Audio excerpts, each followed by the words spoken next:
Yes, seemed like Cain got the double whammy because he was issued out from the face of the earth and from God's face. So he faced a double whammy. The message is fugitive, and a fugitive is someone who escapes or is hiding, a bit like Adam and Eve.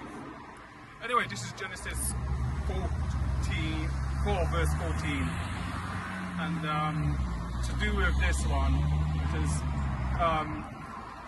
Genesis talks about in 4:14, behold, thou hast driven me out this day from the face of the earth, and from thy face shall I be hid, and I shall be a fugitive, which is the message, and a vagabond, and in a vagabond in the earth.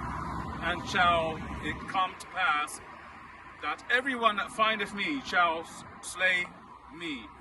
This is what he is saying, because he's being a fugitive, the Cain, because he faced that curse. So he didn't just face a problem, he faced a curse, because he was issued out from God and had the double whammy in that, him being a fugitive in the earth. And to be honest with you, when you're facing that, when you go through a situation that you become a fugitive, he had the double whammy curse, because he had the vagabond curse as well as the fugitive curse, because him slaying his brother.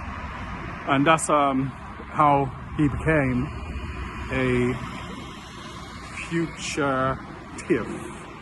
It's not nice to be in that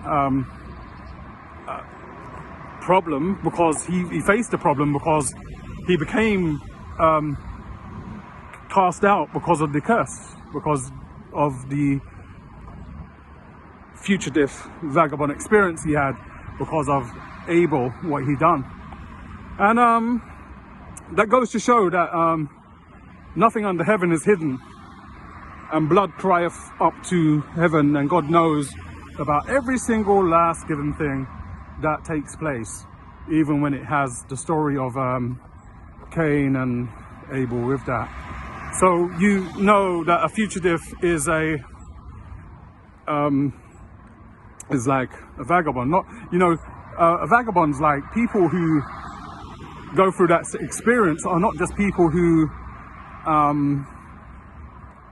don't have anywhere to go. It's more like people who go through situations who, it's not, you can't just put it on the tramps. You can't just put it on the people who are tramps, who are vagabonds, because people who's classed as vagabonds is no fixed address. Vagabonds is no fixed address. And basically, if someone has no fixed address, they're classed as that. So what we got to do is to try and help them, and in a way that is pleasable, in situations, because, God's gonna want to do things in their life. He's gonna want to help them, but we got to be there to help them. And if we help them, we can survive the fugitive spirit, the vagabond spirit. And people sometimes have no place to go, they have nowhere to go, and they're classed as that. But there's people who are suffering in this time, they self-serve and all sorts like that, and they don't have anywhere to go either. So the thing is, we have to be there for them in a way, so they don't go through that crisis and problem. And on this note, I'm about to part this one on the fugitive message. In the name of Jesus. Amen.